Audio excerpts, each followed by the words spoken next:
அனைவருக்கும் வணக்கம். நேயர்களால் நான், நேயர்களுக்காக நான். வி.எஸ். ரோமா. ஒற்றுமையே வலிமை. ஒன்றுபட்டால் உண்டு வாழ்வு உண்மையே.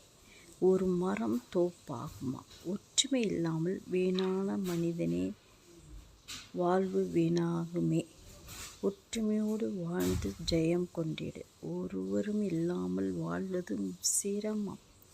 ஒற்றுமையே நாளும் மனம் வலிமை தரும்.